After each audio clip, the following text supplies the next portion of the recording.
Hi, how are you? This is Damaris Grossman, and talking about in this lesson, in reference to getting your metabolic health so that it's optimal, so that you will have a GLP-1 secretions, you will have quality metabolic health, and it'll be optimized, and to keep it sustainable. Now, what are those metrics that when a client comes to see me or is discussing they're consulting with me or discussing how this works, or just for yourself? These are things that I want you to understand that when they're out of that range, you are those metrics are important. So it is personalized, but there is some key metrics that are kind of indicators to let someone know that there is a dysfunction. So we're going to go over them. Of course, there's lab work, there's body mechanic issues, there's blood pressure, there's markers, there's different things. So first, when an individual is trying to make changes and said, well, I don't know why things are off. So yes, there's an endocrine, your endocrine system is off, right? You're not metabolizing things. You're not doing what the body is, it's not secreting the right amount of hormones correctly. It's not doing the job properly. So it's having difficulties. How do you get those glands in that body to get back to an optimal state? Well, first, we're talking about what those metrics are, what are identifiers of that. So let's look at it like if you were to look at your body weight. So body weight generally by itself isn't an indicator, but obviously if you fluctuate weekly or you're not aware of what you're like, if you're +5 one week and then you're 10 pounds over the next week, like what's going on there? Usually if you lose weight too quickly or gain weight too quickly, that should be an indicator of something is going on. Why is that happening? What is going on? Things need to be, reset. You need to kind of ask yourself, let's take a check there. That doesn't mean I want you to necessarily look at the scale every day, but once a week, what is going on? Now, granted, that is not the full indicator of what your body index is, but that's the first metric. So that would let me know, okay, fluctuation, overweight, underweight. Next, body composition. So what amount of body fat, lean muscle, percentage of visceral fat, and bioelectric. So I would use to test people a bioimpedance scale. I'd have them go to a DEXA scan, or initially, if I have nothing else on my availability, I would use a waist or circumference ratio with a scale. So BMI is, body mass index with the weight and height. And granted, that's not a good indicator if people have good muscle mass versus fat.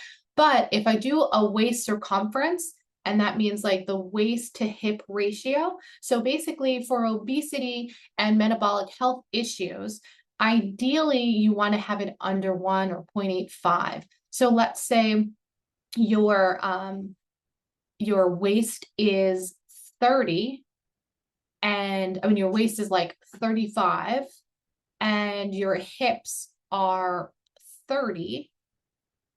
That is a little off, right? So when you divide 35 divided by 30, there is a disconnect there. So sometimes, usually your hips are larger, right? So usually, let's say let's go more of an even 30 by 30. So you had 30 hips and a 30 ratio, you're at 1.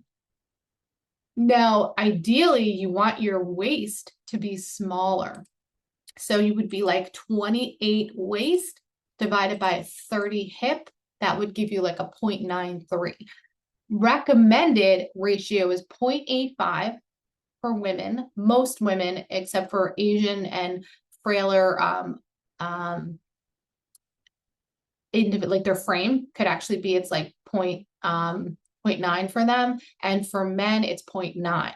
So when your waist circumference surpasses your hip circumference, there is actually metabolic issues have shown up. You can have more leg muscle and leg fat. So like there's those different types of shapes, like the ones that are hip shaped and the ones that are apple shaped, or, or you just have, visceral fat and all over, or adipose tissue all over, that's different.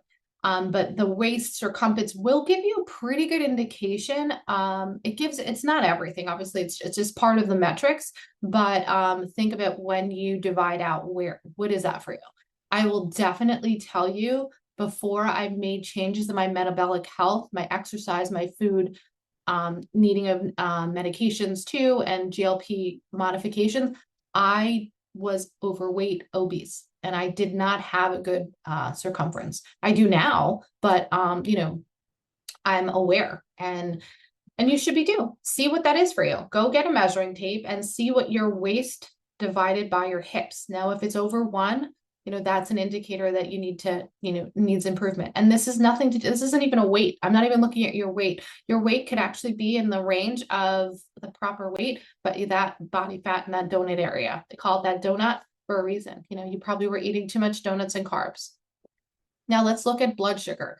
Obviously, blood sugar has to do with fasting glucose. So yes, numbers that I can check without doing a full big panel: A1C, fasting glucose, fasting insulin, and then also what's your sugar after a meal. So I'd have individuals go on a continuous glucose monitor for a short period of time, like a 2 to 3 month period, just to see, or even a month, to see what they would be at, or just buy one of those small glucose monitors and test it. And that kind of gives me an idea, about 2 hours after your meal, what's your numbers. And so let's say fasting glucose, if it's over 100, that's not good. Preferably, actually, I'd like it between 70 to 90, 75 to 90 when you're on an average. Most individuals are 95 to 100, and they think, oh, well, I'm not diabetic yet, I'm not 120, but you're creeping up there. And more over time, your pancreas and your liver will be overworked, and they will not be able to metabolize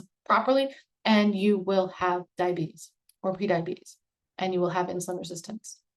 So these indicators, numbers 75 to 85, 75 to 90. A1C is a 3-month average of your sugar. Now everyone says it's 5.7. Honestly, the best number really with that would be like around like 5.4, 5.2 to 5.4. If you're 5.7, I'm sorry, you're pre-diabetic in my opinion. And from the research, it's like you already passed the go. If you're getting to 5.7, you still are having some trouble. Now, this does fluctuate by age, and as you're getting older, this number will creep up because your body's getting older, and will have some degenerative things, but you can work on your mitochondrial and your cellular regeneration and what you put in your body. So that can still be lower, and exercise and lifestyle management with that, it doesn't have to be at 5.7. So I still prefer it to be between 5.2 to 5.4. Now, postprandial blood sugar, that's anything after meals, about 2 hours. Think of that like, they say around 140. Honestly, 120 would be preferred, but each individual is different, and it depends on what kind of meal you have. So that's personalized. That's a little bit different. Lipid panel. So I'm big on a cascaded lipid panel, meaning the different particles. But if I was just to look at a baseline particle lipid panel, LDLs below 100, honestly, I would prefer it to be below 85 to 90.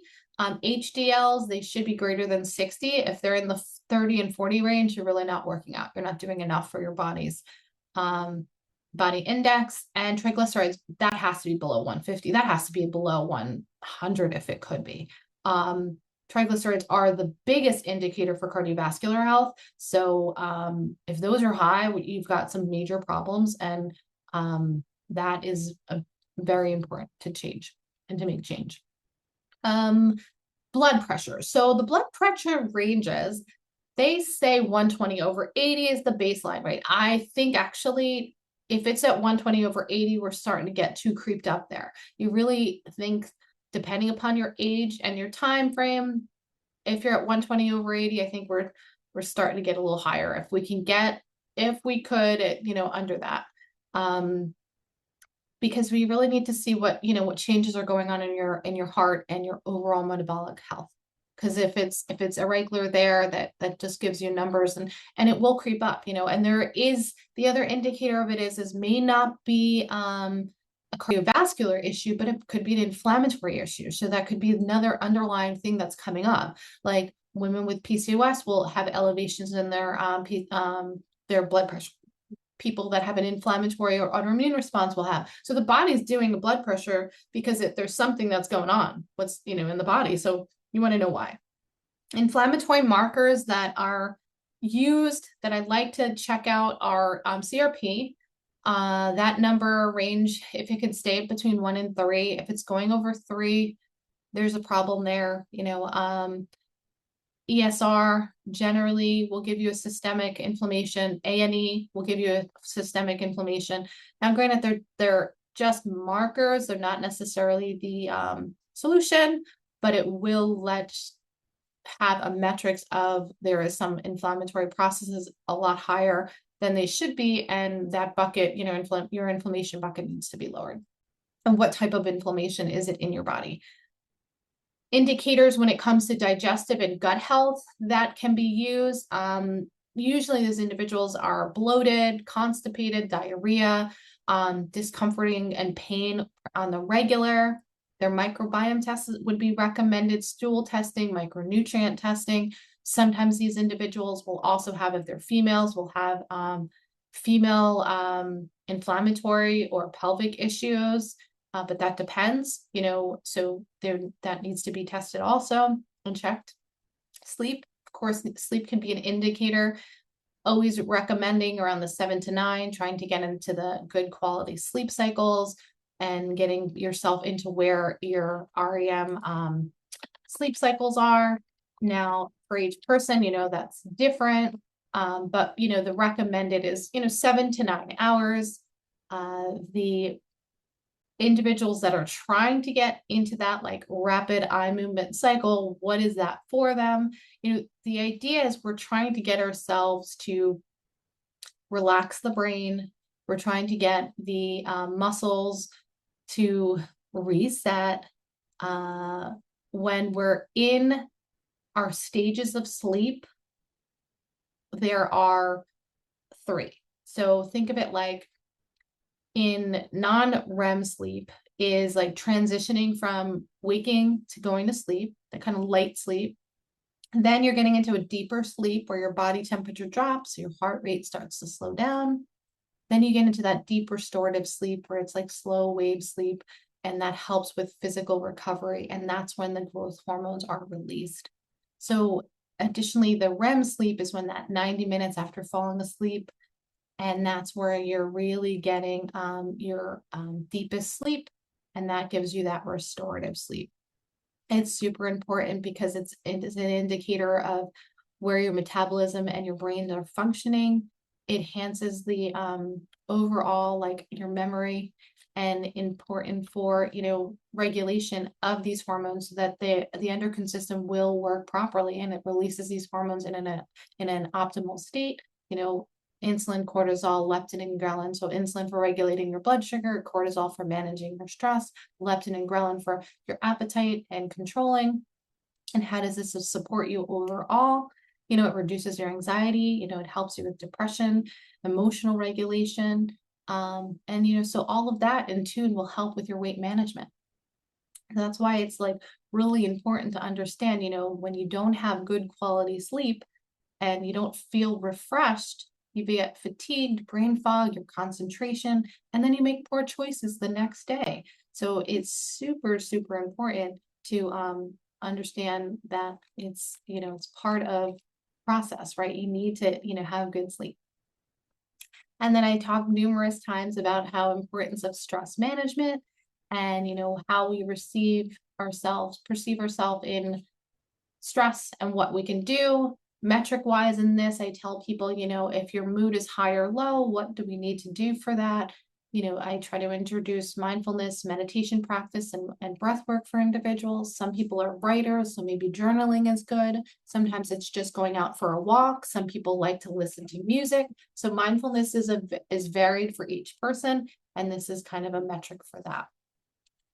Now, high cortisol levels, without me even having to test someone, I kind of can know by if they're able to sleep, if they're waking up, or with a conversation that is discussed with them and see where they lie. If they're absolutely depleted, they're probably low cortisol. But if they're intermittently, it's most probably is high cortisol.